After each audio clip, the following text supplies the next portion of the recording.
Sejarah, sebuah kata yang menggambarkan bagaimana sebuah peristiwa besar pernah terjadi di masa lalu. Sejarah tak hanya sebatas sebagai kisah saja, tapi juga sebagai pelajaran untuk kedepannya agar lebih baik. Sejarah tak sekedar sebagai ingatan saja, tapi juga buktinya yang nyata. Seperti masjid ini. Ya, mungkin terlihat seperti masjid biasa lainnya. Tapi jika kita menelusurinya, kita akan tahu bahwa masjid ini sudah berumur kurang lebih 168 tahun. Ya, sangat tua, bahkan lebih dari negara Indonesia. Masjid yang mencorak khas Melayu ini menjadi saksi bisu perjalanan sejarah di daerah ini. Di sekitarnya, kita bisa lihat kuburan-kuburan para pemuka agama yang pernah membagikan ilmunya di sini. Masjid Raya Sultan Basyarudin ini adalah salah satu peninggalan Kesultanan Serdang yang masih utuh hingga sekarang. Di dalamnya, kita masih bisa melihat arsitektur yang masih dipertahankan hingga saat ini.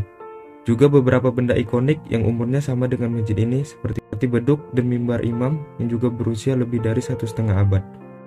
Walau sekarang masjid ini sudah tak seramai dulu, tetapi masjid ini tetap digunakan sebagaimana fungsinya hingga sekarang. Disinilah kita para generasi muda diminta berperan dalam menjaga nilai sebuah peninggalan sejarah yang ada di sekitar kita. Kalau bukan kita, siapa lagi? Kalau bukan sekarang, kapan lagi? Sayang sekali rasanya, peninggalan masa lalu hanya menjadi sebuah pajangan tanpa arti. Layaknya buku tua yang tak dibaca lagi, berdebu yang lama-kelamaan akan rusak. Mungkin kisah tentang kejayaan Kesultanan Serdang sudah usai, tapi peninggalannya jangan ikut juga menghilang. Kita tahu para pahlawan kita dulu sudah susah payah memperjuangkan kemerdekaan untuk kita, sehingga kita bisa hidup dengan aman hingga saat ini. Sekarang sebagai generasi penerusnya, kita juga harus berjuang, tapi tidak dengan mengangkat senjata. Bisa melakukan apa saja, salah satunya dengan ini, dengan menjaga peninggalan masa lalu yang mereka tinggalkan untuk kita, yang harus kita jaga tak hanya untuk kita saja, tapi juga untuk generasi setelah kita nanti.